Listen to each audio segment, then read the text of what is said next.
Harga cabai kian pedas. Di Depok, Jawa Barat, harga cabai hari ini menembus Rp150.000 per kilogramnya. Sementara di Pasar Keramat Jati, Jakarta Timur, meski sempat turun, harga cabai masih di kisaran Rp130.000 per kilogramnya. Tidak hanya cabai rawit merah, kenaikan harga juga terjadi pada cabai rawit hijau dan cabai merah keriting. Pedasnya harga cabai ini juga terjadi di sejumlah pasar tradisional di Indonesia. Di antaranya di Pasar Ibrasari, Pangkalan Bun, Kabupaten Kota Waringin Barat, Kalimantan Tengah mulai turun menjadi Rp130.000 setelah sempat tembus di harga Rp160.000 per kilogram. Sementara di Pasar Pagi Kaliwungu, Kendal, Jawa Tengah, harga cabai merah dijual Rp110.000 per kilogramnya. Harga yang cukup tinggi ini sudah terjadi sepekan terakhir akibat pasokan yang terus berkurang karena sentra penghasil cabai mengalami gagal panen. Di pasar tradisional Keranggot, Kota Cilegon, Banten juga melambung tinggi dalam 2 minggu terakhir. Harga cabai rawit dan cabai merah keriting dijual seharga Rp120.000 per kilogram atau naik 2 kali lipat dari harga sebelumnya. Kenaikan harga sejumlah komoditi ini membuat daya beli masyarakat khususnya cabai menurun dan juga cukup meresahkan tidak hanya bagi pembeli namun juga pedagang. Mengingat cabai merupakan salah satu bahan bumbu yang hampir selalu dibutuhkan dalam setiap masakan.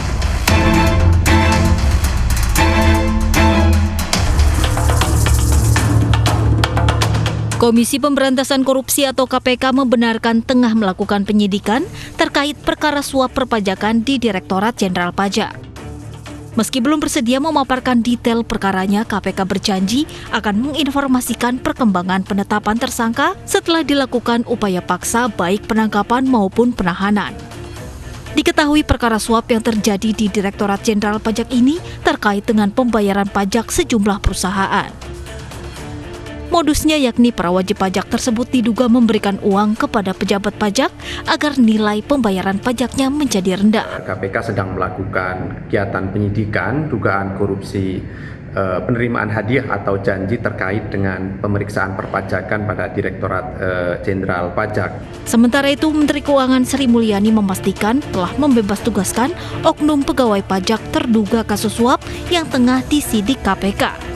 Terhadap pegawai Direktorat Jenderal Pajak yang oleh KPK diduga terlibat di dalam dugaan suap tersebut, telah dilakukan pembebasan tugas dari jabatannya agar memudahkan proses penyidikan oleh KPK.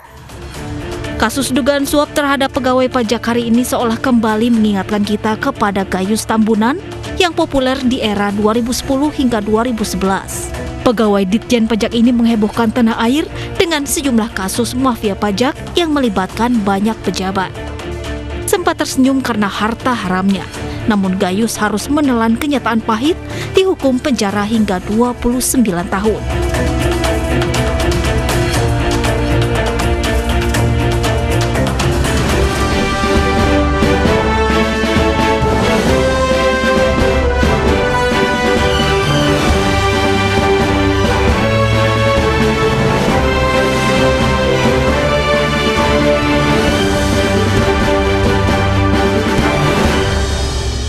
Saya telah menyampaikan ada 2 pasien yang sudah positif terkena virus COVID-19.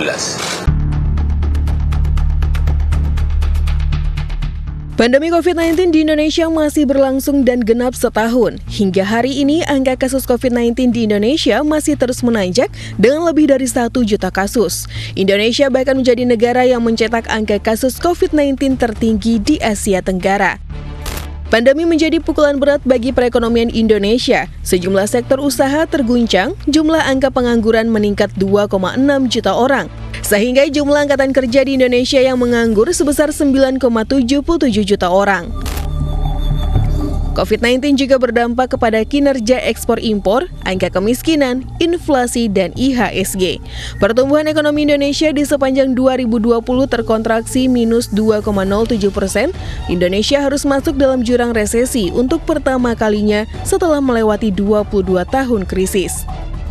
Meski demikian, Otoritas Jasa Keuangan menyatakan stabilitas sistem keuangan masih terjaga dengan baik di tengah pandemi. Sampai dengan September 2020, terdapat 100 bank yang merestrukturisasi kredit senilai Rp904 triliun dari 7 juta debitur. Misalnya saja PT Bank Negara Indonesia, BNI mencatatkan pertumbuhan yang cukup baik, terlebih pada kantor cabang luar negeri. Bahkan BNI meraih penghargaan sebagai bank internasional terbaik di Asia Tenggara tahun 2020 karena dinilai berperan menjembatani perdagangan Indonesia dengan dunia.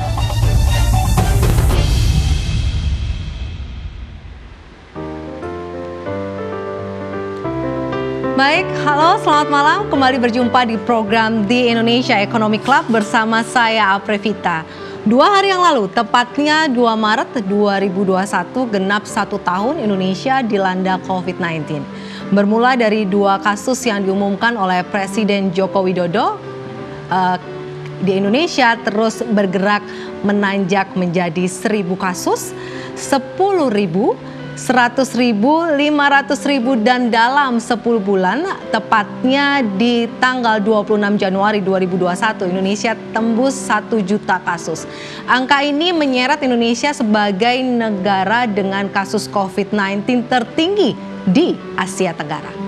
Pandemi bukan hanya sekedar angka, di dalamnya terdapat roda perputaran ekonomi negara. Bahkan dunia, pertumbuhan ekonomi Indonesia di tahun 2020 minus 2,07%. Dan untuk pertama kalinya Indonesia masuk ke dalam jurang resesi setelah melewati 22 tahun krisis.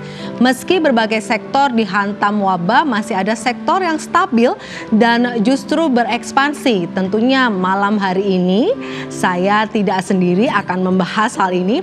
Saya ditemani oleh Prof. Renat Kasali. Seperti apa Prof. Renat melihat kondisi perbankan saat ini? Bisa dikatakan bahwa tadi salah satu sektor yang cukup bertahan, Prof. Sangat penting ya. Sektor perbankan tentu sangat penting sekali ya, dan kita melihat di Indonesia ini sebetulnya Vita, ini adalah sektor yang pemegang izinnya banyak sekali ya. Ada sekitar 1.600 license pusat dan daerah begitu ya. Jumlah bank sangat besar, banyak sekali di Indonesia. Dan tentu saja di lain pihak kita mengharapkan jumlah orang yang punya akses pada perbankan juga tentunya semakin banyak. Tapi sebelum pandemi kita mencatat ada sekitar 63 juta UMKM yang belum mempunyai akses kepada perbankan, ya, 63 juta. Sementara masyarakat sendiri ada sekitar 84 juta sebelum pandemi yang tidak punya akses pada perbankan. Dan bank itu sendiri itu menjadi penting sebagai penyalur kredit. Jadi penyalur kredit, karena kredit ini adalah modal yang sangat penting sekali bagi dunia usaha. Dan kita melihat selama pandemi angkanya sempat turun ya, angka penyaluran kredit. Tapi tahun ini kita mendengar angkanya sudah mulai ada optimisme untuk meningkat, terutama karena keberhasilan pandemi. Nah, karena sektor perbankan di Indonesia sangat menarik, net interest margin-nya itu sangat tinggi sebetulnya. Nah, ya, oke, kita 5-6%, membahas ya. lebih dalam kaitannya dengan daya tahan. Boleh saya menyapa narasumber yang sudah silakan, bergabung bersama kita, Prof. Beliau akan mengcapture seperti apa sebenarnya kondisi dunia, ekonomi dunia dan tentunya di Indonesia. Saya ingin menapa Bapak Febrio Kacaribu, Kepala Badan Kebijakan Fiskal Kementerian Keuangan Republik Indonesia. Selamat malam. BKF, ya. Selamat malam Mbak Vita. Pak Febri, apa kabar? Selamat malam. Salam sehat Pak Febri. Sehat selalu. Iya, seperti Anda tahu bahwa kita baru saja begitu melewati 1 tahun pandemik 19. Nah, sebenarnya situasi kondisi perekonomian Indonesia saat ini secara fundamental di kuartal pertama itu seperti apa? Kita sedang mengalami trajektori yang positif. Jadi sejak kuartal kedua 2020 seperti kita ingat bersama gitu ya, itu adalah pertumbuhan yang terkontraksi yang terdalam di tahun 2020. Tapi kemudian sejak saat itu sudah kemudian membaik sampai kemudian di kuartal keempat kita kemarin minusnya cuma 2,17 minusnya. Nah, overall secara tahunan kita minus 2,1%. Nah, in retrospect, kalau kita lihat ya, kalau kita bandingkan dengan seluruh dunia, negara-negara seluruh dunia, mungkin kita nggak bisa bandingkan dengan semua negara, 100-an lebih negara ya. Coba kita bandingkan saja dengan negara yang kita sepantaran gitu ya.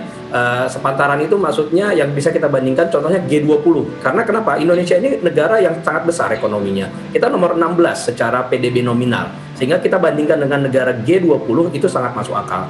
Lalu juga kita bisa bandingkan dengan negara ASEAN karena kita juga ingin punya feel gitu ya seperti apa kita terhadap negara-negara di regional kita.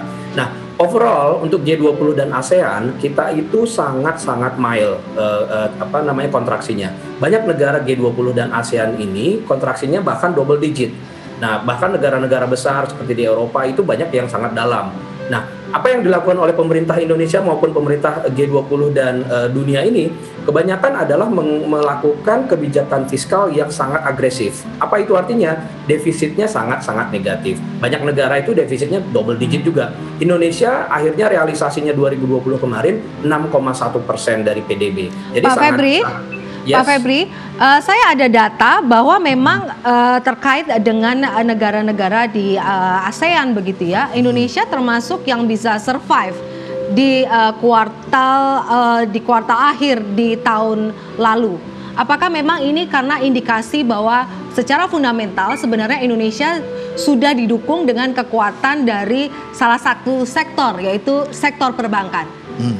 Sektor perbankan kita adalah sektor yang sangat aman selama COVID. Walaupun kita bandingkan dengan sektor-sektor yang lain ya, sektor perbankan kita itu memang sangat hati-hati. Dan itu juga yang kita syukuri bahwa sektor perbankan kita berhasil melakukan mitigasi risiko yang cukup solid gitu ya. Tapi di tengah-tengah 2020 kemarin ingat juga bagaimana perbankan kita itu membantu sekali program-program pemerintah menyalurkan kredit ke UMKM baik yang kur maupun non kur, menyalurkan program pemerintah juga untuk subsidi bunga baik yang kur maupun non kur. Jadi perbankan memang bahkan juga menerima penempatan dana dari pemerintah sekitar 60-an triliun.